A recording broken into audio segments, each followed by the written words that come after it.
So I think the biggest problem in payments today is the accessibility to masses of sophisticated tools. So this is both in investing, money remittance, payments. Anytime you can bring the tools that the elite have enjoyed down to a mass audience, there's tremendous opportunity. So we learned a lot of things when we were building Square. One was that it's impossible to know everything in advance. You sometimes have to build products in advance of knowing whether or not they're going to work in the marketplace. And we had a couple of hits, we had a couple of misses, but generally the biggest successes have been products that at the beginning were unknown if they were going to be so successful. And so being able to take the risks on those products and have the sort of guts to try something new was probably the biggest lesson we learned. So in all cases, when we create a product, it's to solve a problem. So we don't just create a product because we think it'd be cool. We look at a problem and then focus a solution on that problem. So the first problem with Square was I, as a small merchant, needed to get paid. And I couldn't take an American Express card, so we needed to create something to solve that. And in the process of doing that, we then exposed other problems, which was, okay, once you're getting paid, how do you keep track of that money? Once you're keeping track of that money, are there ways you can use that information to expand your sales?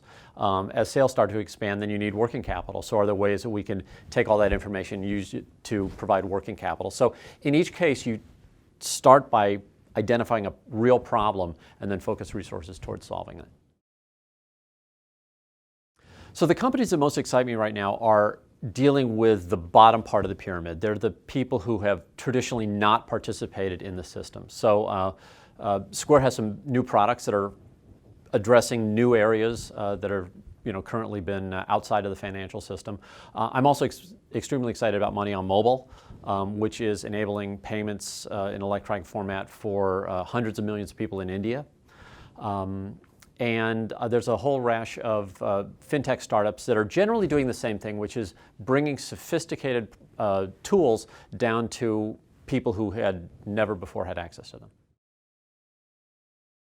One of the hardest questions I have is how to explain the career arc that I've had, because I've had cars and glass blowing and payments. I've now got a nonprofit that helps people get jobs as programmers, Square, of course, and the question I always get is, what's the common theme? To me, the common theme is in each case, I found a problem that I wanted to help solve. And so, for instance, LaunchCode, which is this nonprofit that I run right now, it's an effort to solve a problem, which is that we don't have enough trained programmers in this country. And that became a big enough problem that I decided to put some effort towards solving it. And here we are 3 years later with a whole team that's now focused on that problem. And that team actually is better than I was at the beginning, so I've now moved on to other things. And so that's sort of the common denominator between what I do, which is focus on a problem, typically assemble a team. Somebody on that team is going to be better than me. They end up running it, I move on. And actually, glass blowing fits the problem as well, because when I started blowing glass, it was not to become an artist. It was that I needed an income. And when I started my first company, the company wasn't making any money. And so I fed myself by going into the studio, making work, and then selling it. So it was purely a means to an end. The fact that it happened to be an art was just sort of coincidence. So outside of the world of finance, I think technology mostly has the power to include or exclude.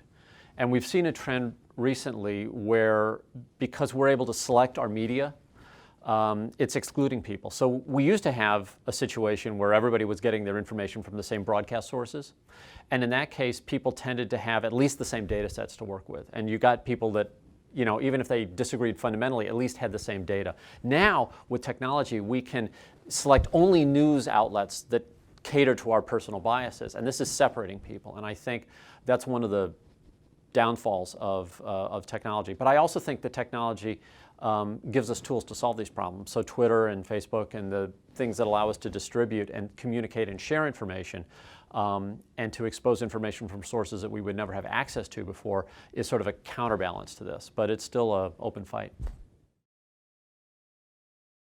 I don't know, because I've been incredibly lucky So I feel like if I hadn't done something, I might not get lucky later. So for instance, I founded Square with Jack Dorsey. Jack worked for me at a company 20 years ago.